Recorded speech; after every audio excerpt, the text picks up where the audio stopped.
Good evening, Ralph E. Harbin here, out on the Benita roadside, write-in candidate for Congress, Representative District 17. Hope everyone's going to have a good weekend.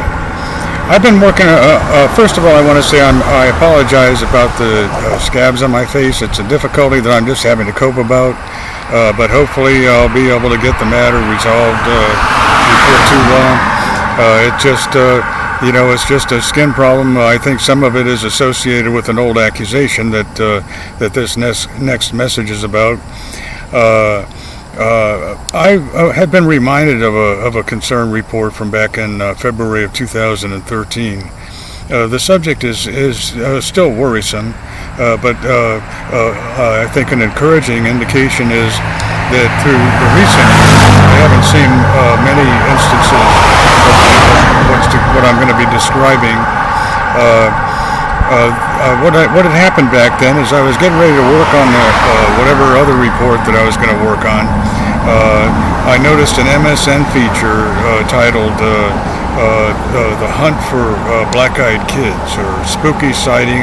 I think there was another one, Spooky Sightings of Black-Eyed Kids. Well, immediately you know that there are some that assume that there's racial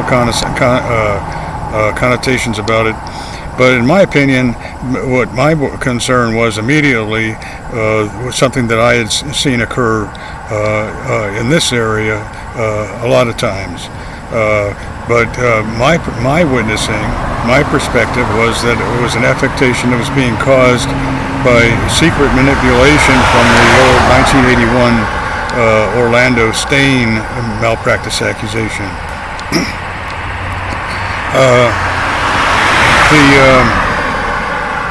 The indications were that I saw is that sometimes a person, including children sometimes, would experience an affectation that puts a brownish black covering across the entire eye, all of the white area of the eye, but then it blinks away.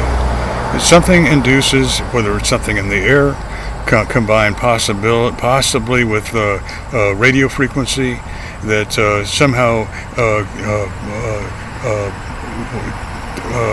associated with some kind of timing causes the affectation. Now, as I speak, a man who alleges being an Irish priest interrupted me from traffic to say causes the affectation. Well, you see, again, he's from exactly the other side of the argument. I don't cause any affectation at all.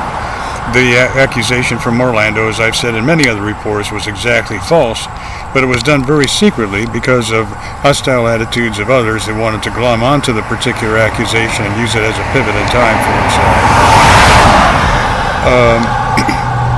Many observations of persons momentarily having brownish black films on their eyes that then blink away.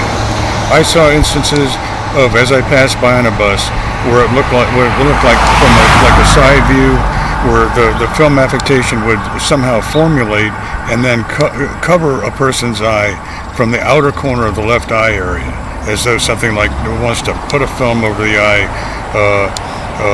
from the outer corner of an eye to emphasize a specific old accusation.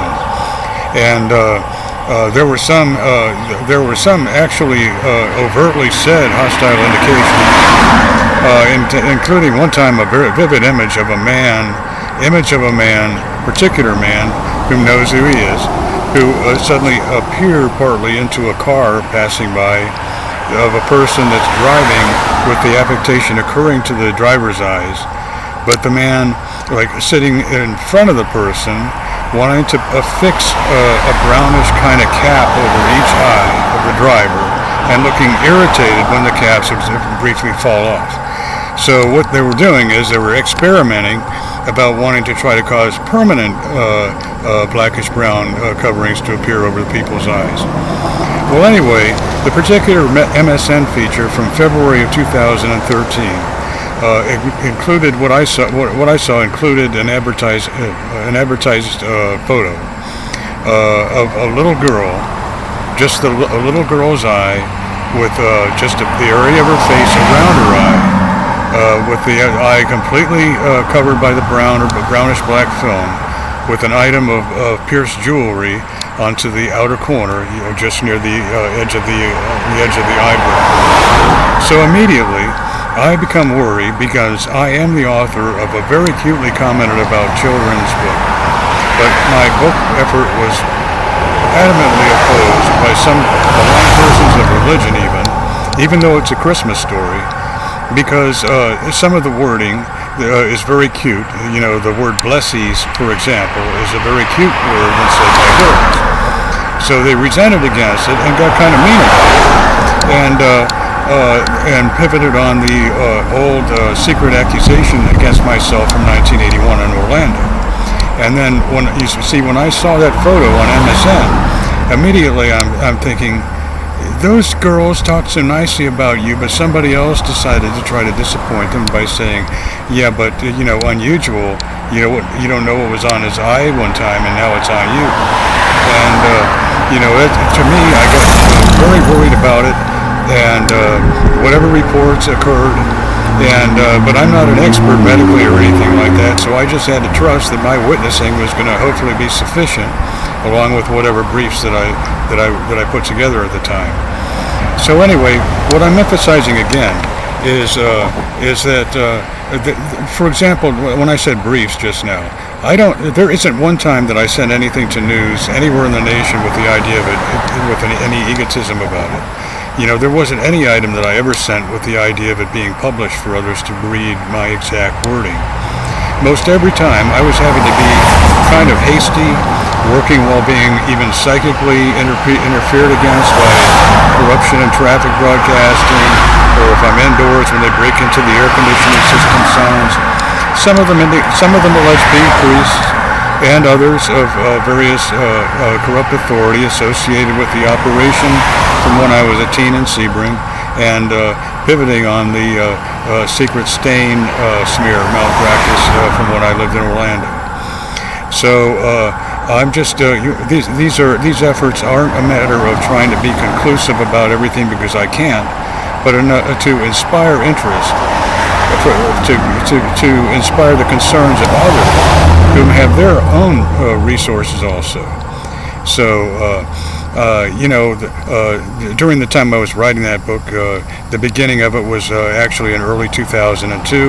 The first booklet was completed by the end of 2002, and better by 2004. So there was hundreds of booklets given away and sold in the area, and I was always only nice to the children. Others, a few minutes ago, there was a man who, from the operation, started saying the Marine argument again.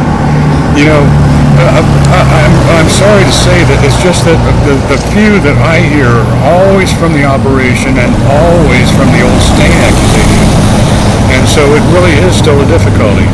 There isn't any time that I've ever thought of abusing anything. It's, what they did is that they reacted hostily against knowing that I was spoken of cutely and nicely by the girls instead.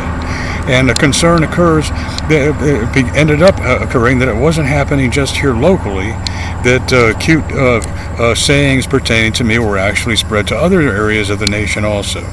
And an example of that is that occurred back during that time frame. I forget exactly when, but I was on an idling bus on Southgate when a young Hispanic girl, maybe Mexican, got onto the bus. Maybe a 10-year-old approximately.